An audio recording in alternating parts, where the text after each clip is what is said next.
राष्ट्रपति श्री एम वेंकैया नायडू जी, प्रधानमंत्री श्री नरेंद्र मोदी जी, लोकसभा के अध्यक्ष श्री ओम बिरला जी, राज्यसभा के उपसभापति श्री हरिवंश जी, सभी सम्मानित सांसदगण, विशिष्ट अतिथिगण, देवी और सज्जनों,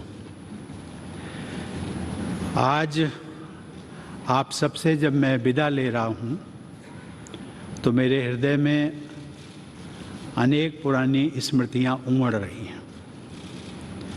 इसी परिसर में,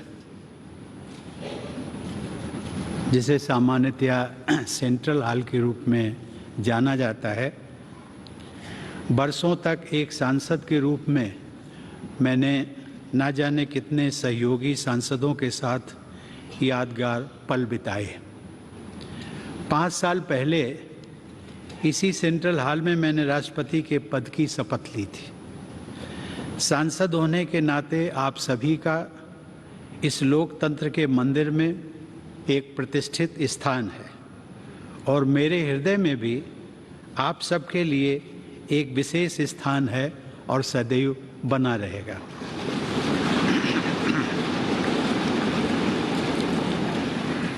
आप सबके लिए ये विशेष गौरव की बात है कि आप सब भारत की जनता के निर्वाचित प्रतिनिधि हैं।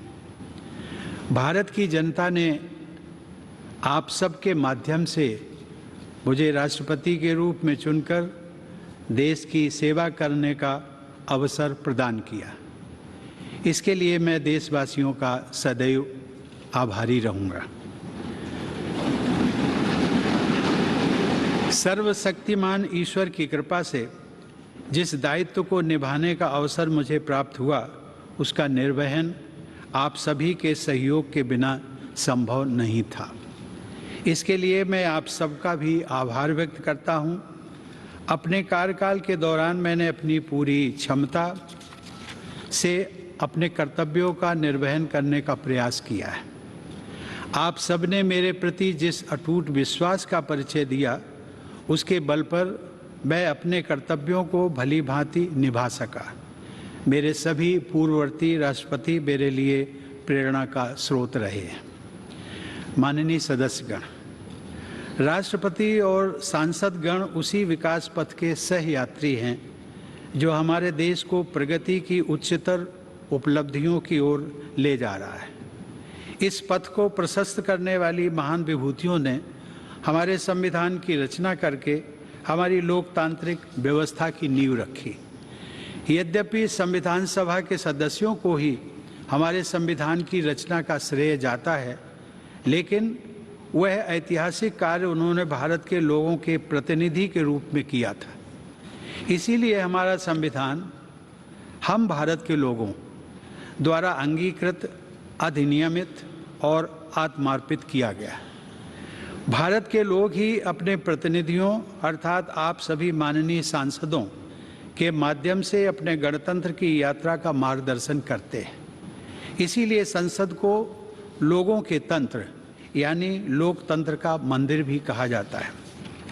देवी और सज्जनों, हमारे संविधान के अनुच्छेद 79 के अनुसार संघ के लिए एक संसद होती है जो राष्ट्रपति और दोनों सदनों से मिलकर बनती है। इस संवैधानिक प्रावधान के अनुरूप अपनी भावना का समावेश करते हुए मैं राष्ट्रपति को संसदीय परिवार के अभिन्न अंग के रूप में देखता हूँ। जैसा कि किसी भी परिवार में होता है, संसद में भी कभी कभी मतभेद होते रहते हैं। आगे का रास्ता कैसे तय करना है, इस विषय पर विभिन्न दलों के विचार अलग अलग हो सकते हैं, लेकिन हम सब संसद रूपी परिवार के सदस्य हैं जिनकी सर्वोच्च प्राथमिकता है राष्ट्र रूपी विशाल संयुक्त परिवार के हित में निरंतर कार्य करते रहना।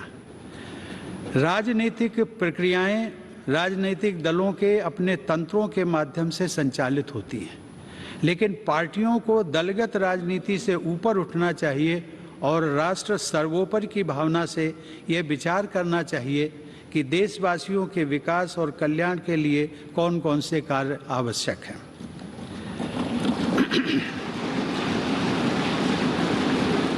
जब हम पूरे राष्ट्र को एक विशाल संयुक्त परिवार के रूप में देखते हैं तो ये समझ में आता है कि पारिवारिक मतभेदों को सुलझाने के अनेक रास्ते हो सकते हैं जो शांति, सद्भाव और संवाद पर आधारित होते हैं। विरोध प्रकट करने के अनेक संवैधानिक रास्ते राजनीतिक दलों और नागरिकों को उपलब्ध हैं।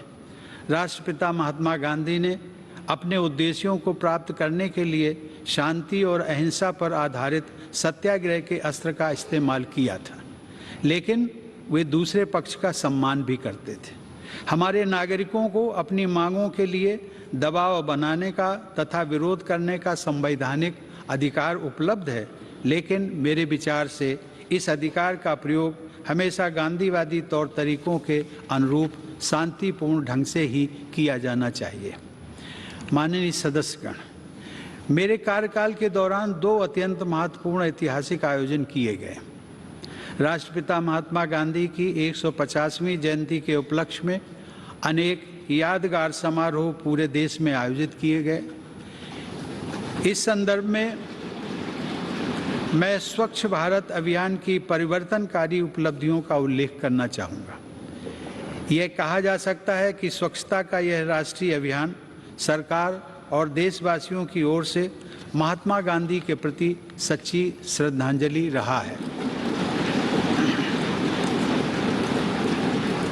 दूसरे ऐतिहासिक आयोजन के रूप में भारत की स्वाधीनता के 75 वर्ष पूरे होने के उपलक्ष्य में देशवासियों द्वारा आज़ादी का अमृत महोत्सव उत्साहपूर्वक मनाया जा रहा है।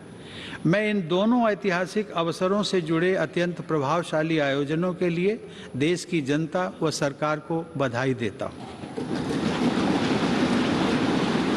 इन कार्यक्रमों में युवाओं से लेकर वयोवृद्ध नागरिकों तक सभी के द्वारा समान उत्साह के साथ भागीदारी और देश के गौरवशाली इतिहास से उनके जुड़ाव को देखकर मुझे हार्दिक प्रसन्नता हुई है। माननीय सदस्यगण, वर्ष 2020 में देखते देखते हमारी दुनिया बदल गई। लगभग 100 साल बाद एक वैश्विक महामारी ने मानवता को झकझोर कर रख दिया। कोविड-19 की त्रासदी के दुष्परिणामों से पूरी दुनिया अब तक जूझ रही है। वर्तमान परिप्रेक्ष्य में हम सब ये आशा करते हैं कि पूरा विश्व समुदाय इस महामारी से भविष्य के लिए उपयोगी सबक हासिल करेगा। पहला सबक यह है कि मानव समाज ये भूलने लगा था कि वह प्रकृति का ही एक अभिन्न हिस्सा है। वास्तविकता ये है कि वह न तो प्रकृति से अलग है और न ही प्रकृति से ऊपर है। महामारी का प्रकोप कुछ हद तक पर्यावरण में हुए असंतुलन से भी जुड़ा है। पिछले 2 वर्षों की विभीषिका ने यह भी याद दिलाया है कि पूरी मानवता वास्तव में एक ही परिवार है और सभी का अस्तित्व आपसी सहयोग पर निर्भर करता है। कोविड का सामना करने में भारत के प्रयासों की विश्वव्यापी सराहना हुई है।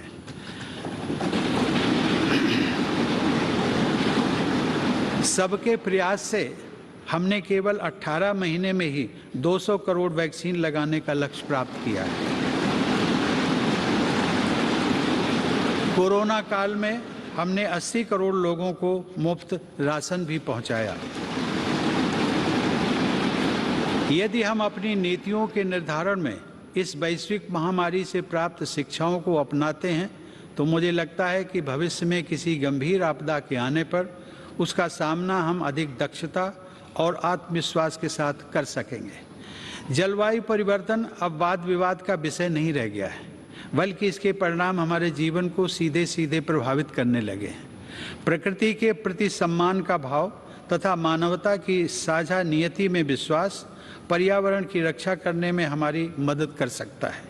इस संदर्भ में ग्लोबल क्लाइमेट एक्शन में भारत की अग्रणी भूमिका तथा ऊर्जा के वैकल्पिक स्रोतों को बढ़ावा देने की पहल विशेष रूप से सराहनीय है।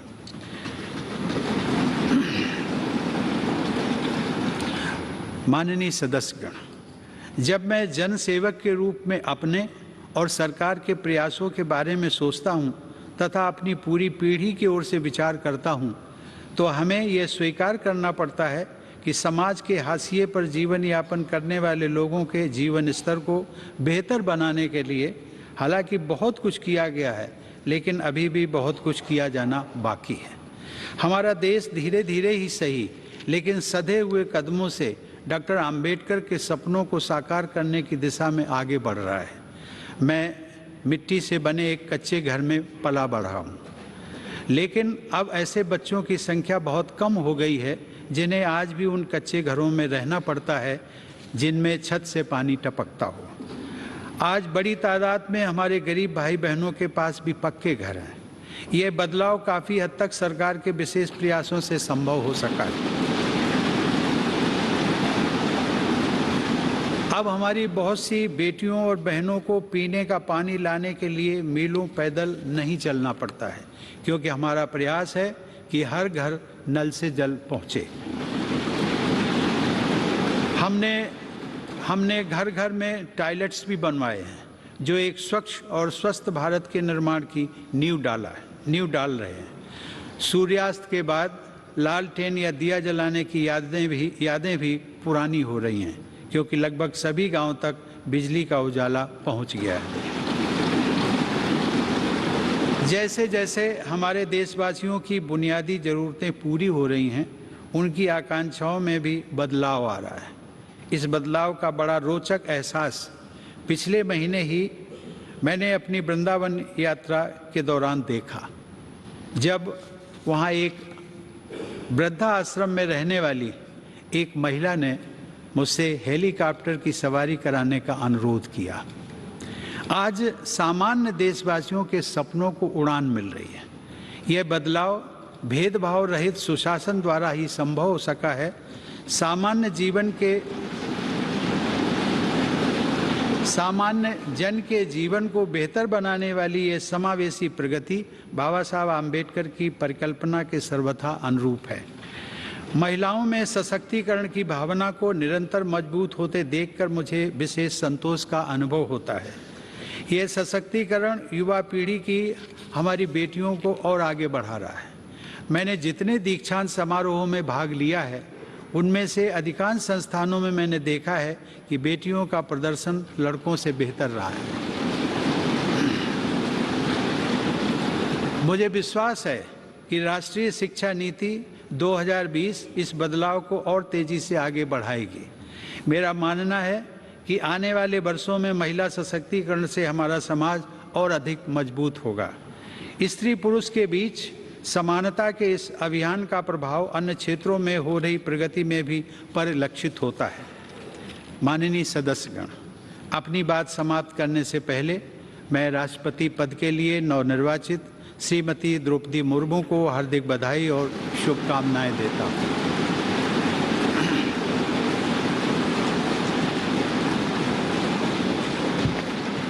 सर्वोच्च संवैधानिक पद पर उनका चुनाव महिला सशक्तिकरण को बढ़ाने के साथ साथ समाज के संघर्षशील लोगों में महत्वाकांक्षा का संचार करने वाला है। मुझे पूरा विश्वास है कि उनके अनुभव, विवेक और व्यक्तिगत आदर्श से पूरे देश को प्रेरणा मिलेगी और मार्गदर्शन भी। मैं एक बार फिर आप सभी के प्रति कृतज्ञता व्यक्त करता हूं। आप सबके साथ काम करने का मेरा अनुभव अविस्मरणीय रहा है। आप सबने संसद के अंदर और बाहर देश की जनता के हित से जुड़े अनेक कार्य किए हैं। इसके लिए मैं आप सबको साधुवाद देता हूं। अपने कार्यकाल के दौरान मैंने आप सबके साथ विभिन्न आयोजनों में विचारों का आदान प्रदान किया है। मैं समय समय पर सांसदों के तथा अन्य क्षेत्रों में कार्यरत लोगों के अनेक प्रतिनिधि मंडलों से भी मुलाकात करता रहा हूँ। राष्ट्रपति के पद को आप सब ने जिस प्रकार निरंतर सम्मान दिया है, उसकी मैं सराहना करता हूँ। इस दौरान मुझे प्रधानमंत्री श्री नरेंद्र मोदी जी व उनके मंत्रिमंडल के सदस्यों के साथ काम करने का भी अवसर मिला है। उन सब ने मुझे जो विशेष सम्मान दिया है, उसके लिए मैं उन सभी को धन्यवाद देता हूँ। मैं उपराष्ट्रपति जी श्री एम वेंकैया नायडू को उनके सतत सहयोग के लिए धन्यवाद देता हूं। वेंकैया जी ने राज्यसभा के सभापति के रूप में और ओम बिरला जी ने लोकसभा के अध्यक्ष के रूप में जिस तरह संसद के कार्यकलापों को संचालित किया है तथा देश की महान संसदीय परंपराओं को आगे बढ़ाया है, उसके लिए आप दोनों बधाई और सराहना के पात्र हैं। मुझे राज्यों के राज्यपालों व मुख्यमंत्रियों तथा केंद्र शासित प्रदेशों के उपराज्यपालों व प्रशासकों से भी पूरा सहयोग मिलता रहा है। उन सबके प्रति भी मैं आभार व्यक्त करता हूँ। मुझे विश्वास है कि आप सभी सांसदगण, हमारे सभी देशवासियों, विशेष रूप से जो विकास यात्रा में पीछे रह गए हैं, उनकी सेवा करने के लिए हर संभव प्रयास करते रहेंगे।